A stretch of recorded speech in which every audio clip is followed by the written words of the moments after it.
Welcome to the Ordinary Marathoner Podcast.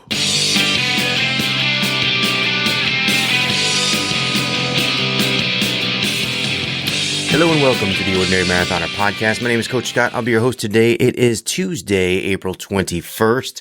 I don't know, you might even be able to tell, right off the bat, you might even be able to tell, maybe just the tone of my voice.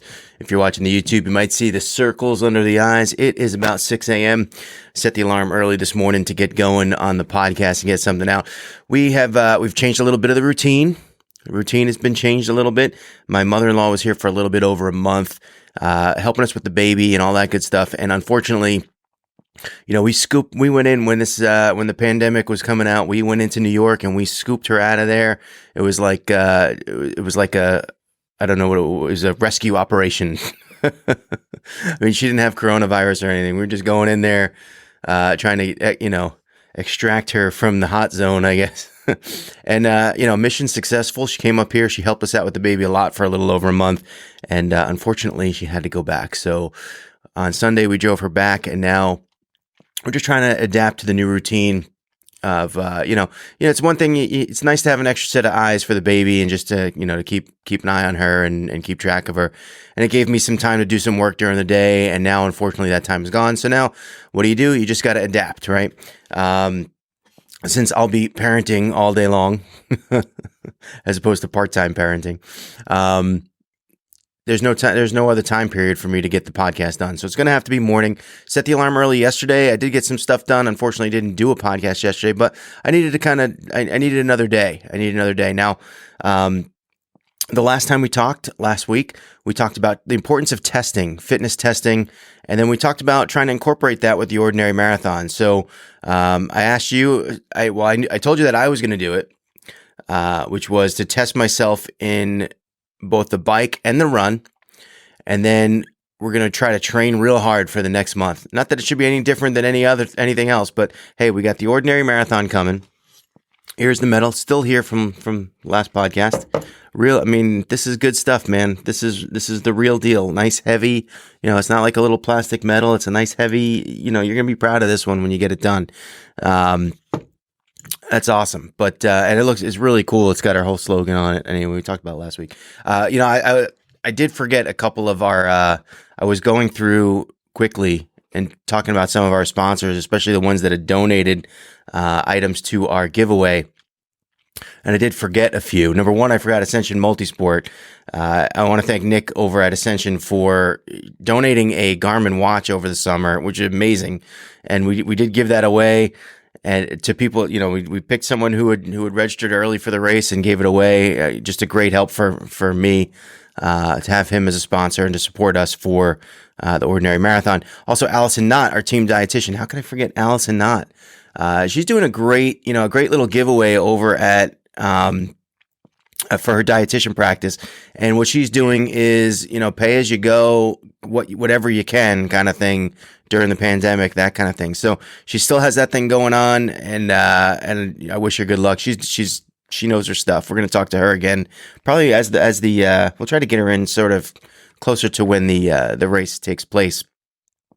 We'll see about that. And I feel like I missed one more. I just wanted to, I just want to say thanks to Denny Cray, from Diz Runs podcast.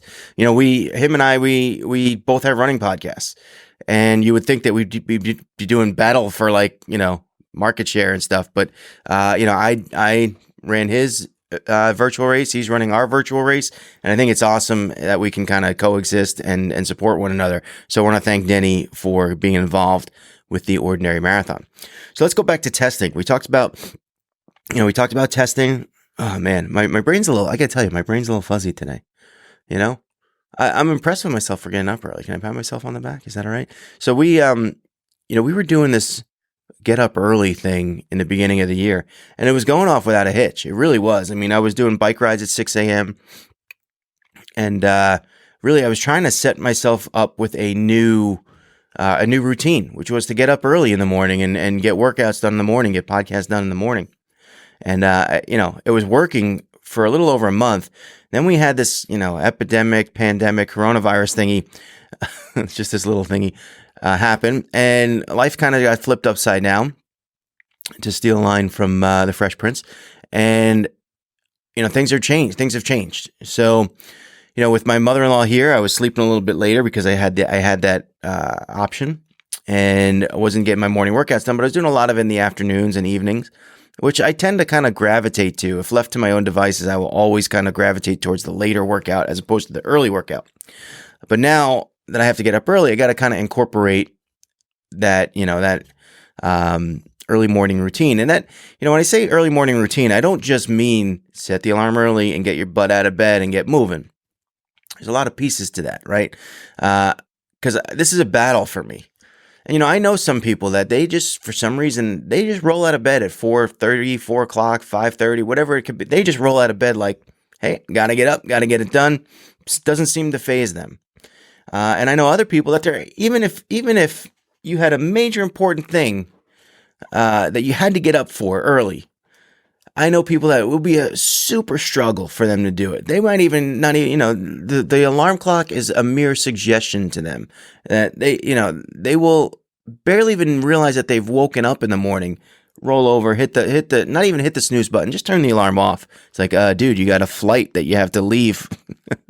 You got a 5 a.m. flight. You got to get up early. It's super hard to get them out of bed just to do anything, even if it's something important. I'm kind of in the middle, but I definitely gravitate towards that second group. Or I don't naturally, I can force myself up in the morning. It doesn't sort of naturally happen. And there's and it's weird because it's almost like I have like a split personality. There's like nighttime Scott that says, "Hey, you know what? It would be a great idea if you got up early in the morning. You could get stuff done. You can get the podcast done, maybe squeeze in a workout, make breakfast nice and early for everybody and kind of get the day rolling nice and early.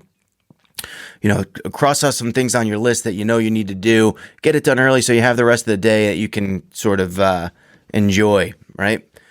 It just seems, and I got to be honest too, when I'm up in the morning, I feel productive.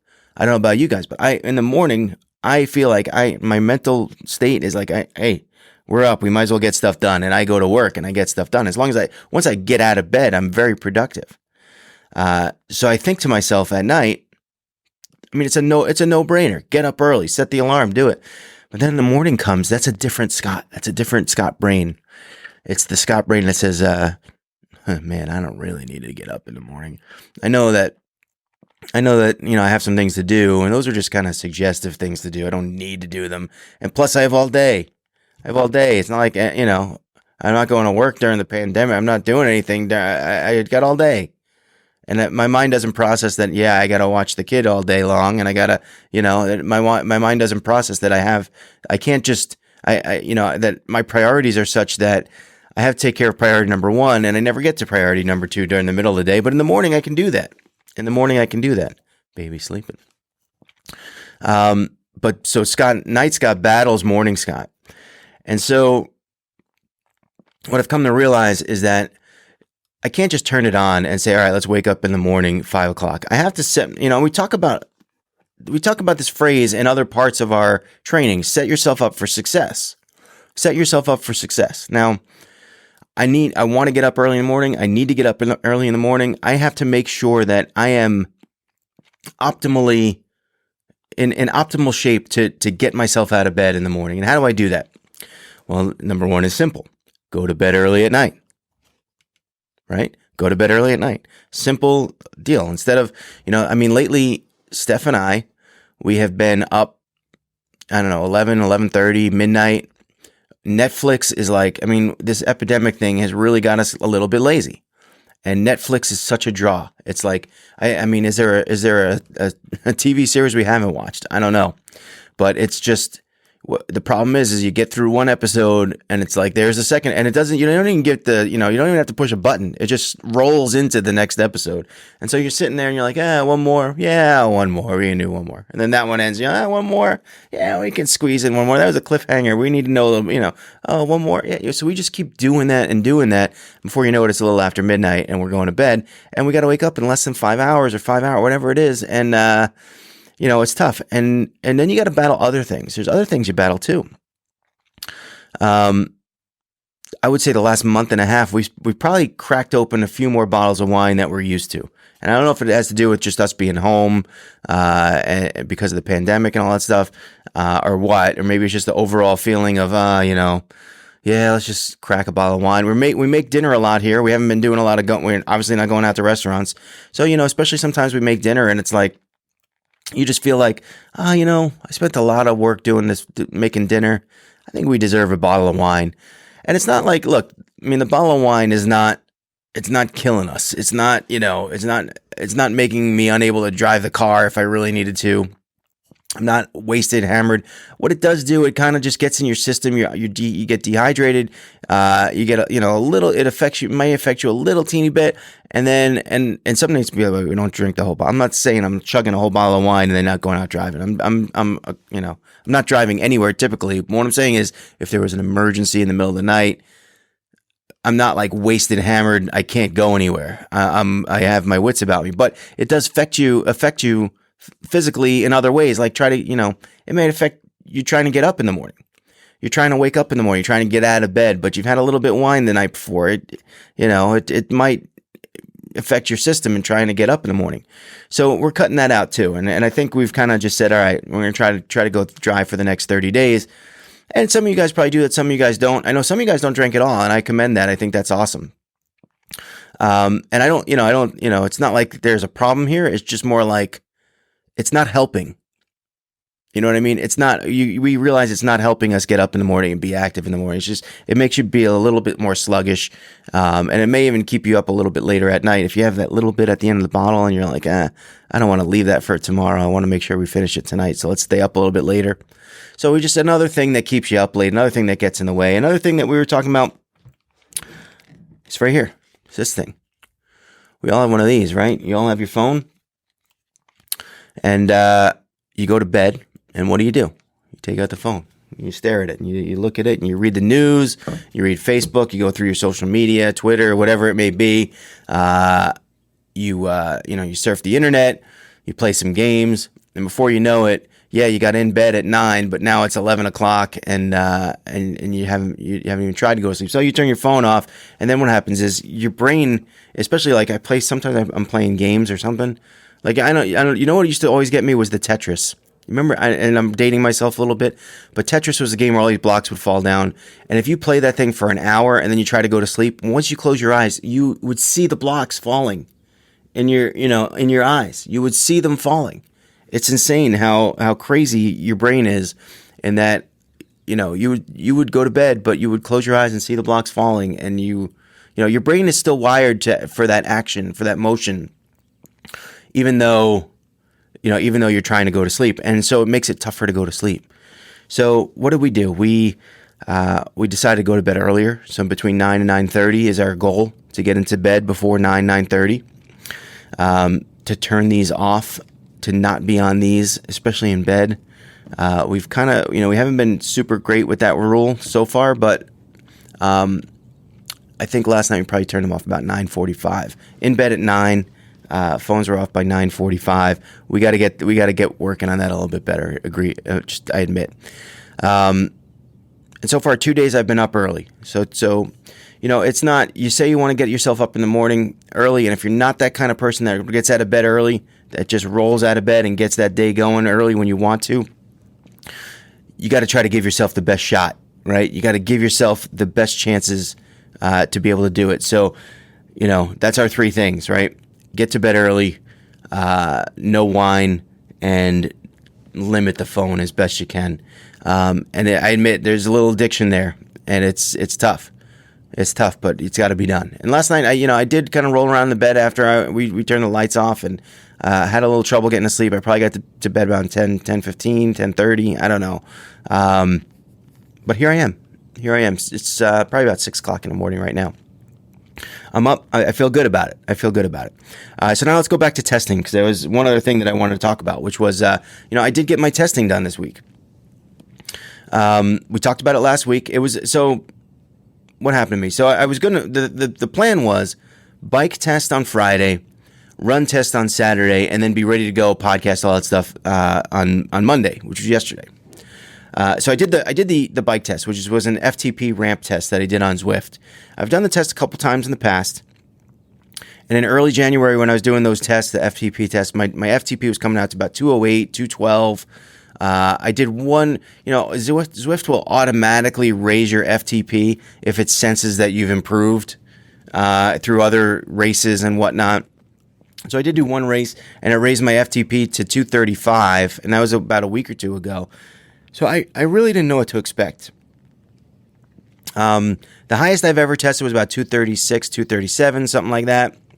I did feel pretty good going into the test. I felt really, on top of my game. We live streamed the test, so it is on our YouTube channel. If you want to see some pain, some suffering, that is on there. You could see it for yourself. And I went at it hard. And guys, the last time I did this test, I was 212, and I took the test again, and I was 245.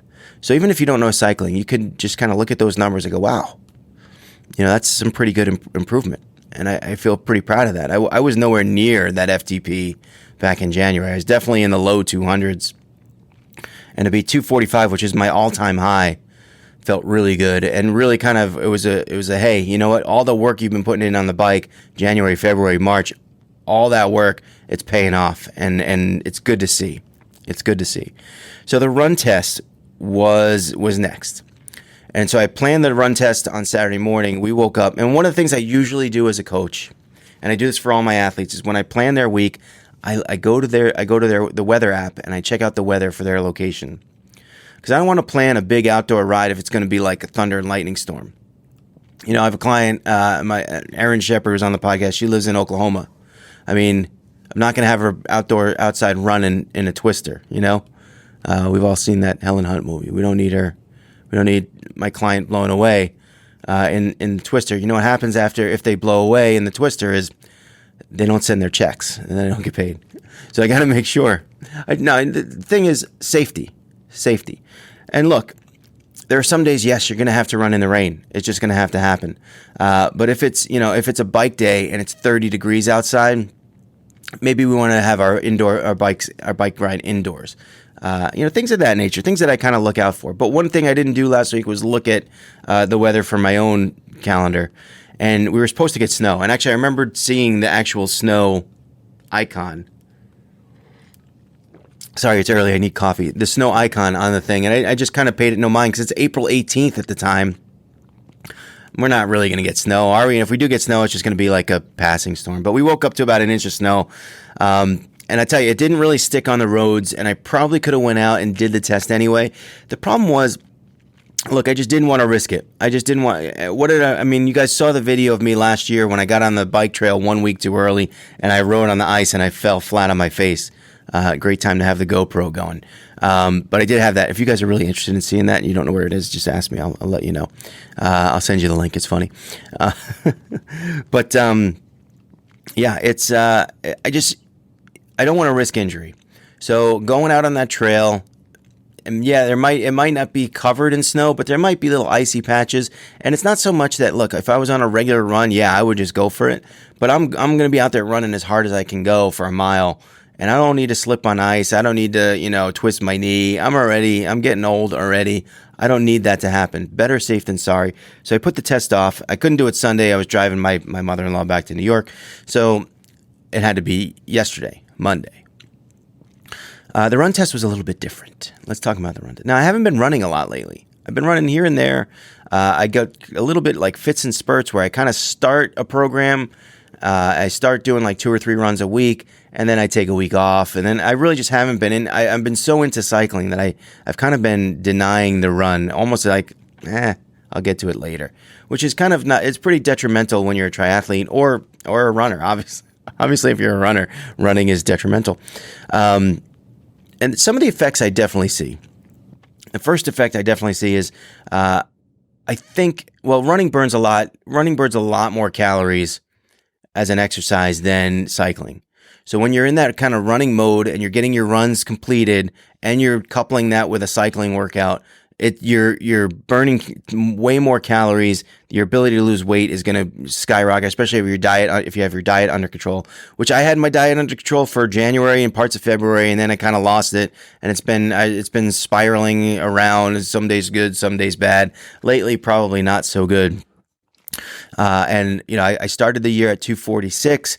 I went down to 233. That's been my low point, and this morning I weighed myself 239. That will be another data point, right? 239.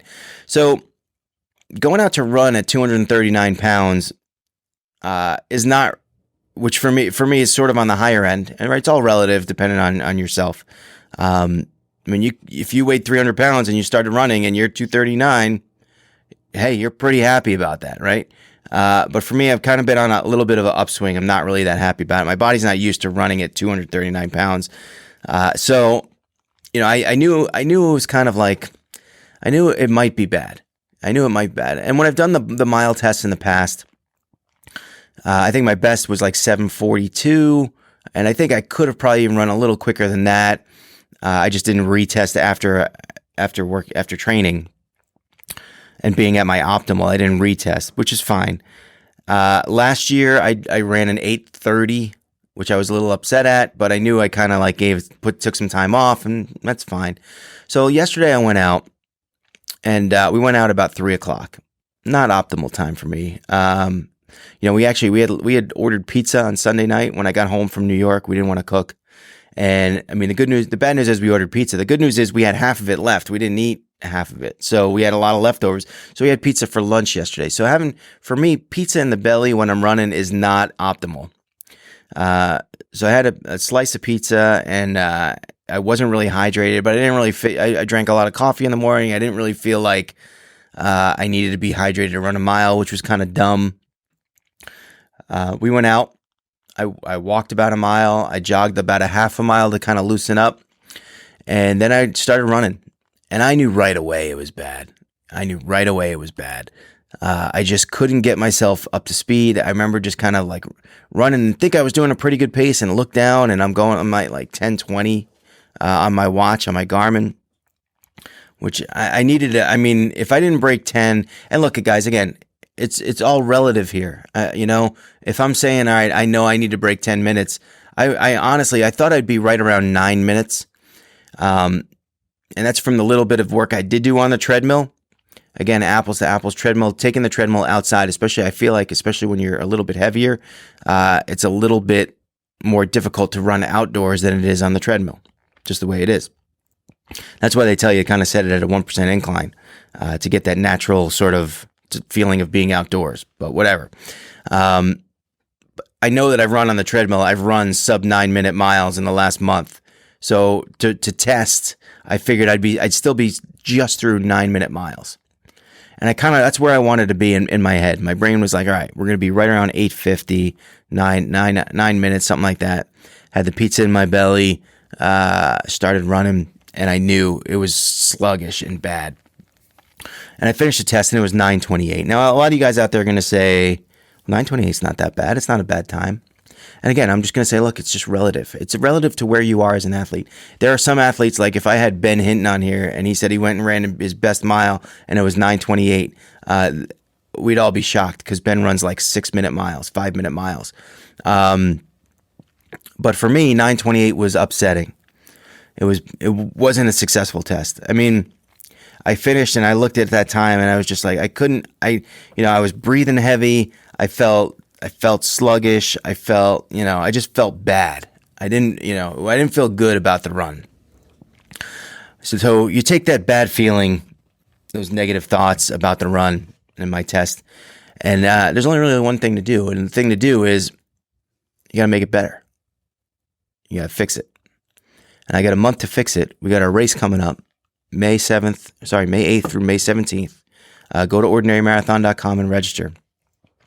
And the race may not be until May, but for me, it starts now. It started before, but I got to get on the run. I got to solve the run. And what's amazing to me is how much improvement I could show in the bike. And honestly, I kind of expected the run to sort of just naturally follow suit and not at least get hammered so hard. Maybe I didn't expect to be great on my mile test, but I didn't expect 9:28.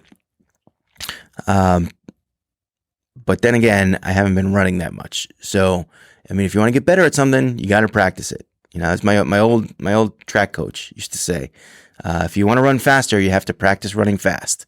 So if you want to run longer, you got to practice running long. And look, I just haven't been practicing that. I've been practicing the bike. And in reality, when I look back and I took a step back at it and I thought about it, I'm like, it does make sense. It does make sense. I've been working so hard on what? On power on the bike, on strength on the bike, and that has gotten a lot better. And what have I sacrificed? I've sacrificed the run. I haven't trained hard in the run, and that is now it shows. Now it shows. And you know what? Testing don't lie. That's one thing. You take that test, it doesn't lie. It's going to give you that's the cold hard truth. Is that I'm a 9:28. Bill Parcells just say, you are what your record says you are, right? And similar vein, you are, I am what that number is on the clock, on the watch. That's what I am. I'm a 9:28 miler right now. So what's the good news? The good news is, hey, that's a high number for me. So come, a month from now, if I put a good amount of work in and maybe don't eat pizza right before the run, the test, I should be able to beat the hell out of that 9:28 next time. The only thing is I got to follow through.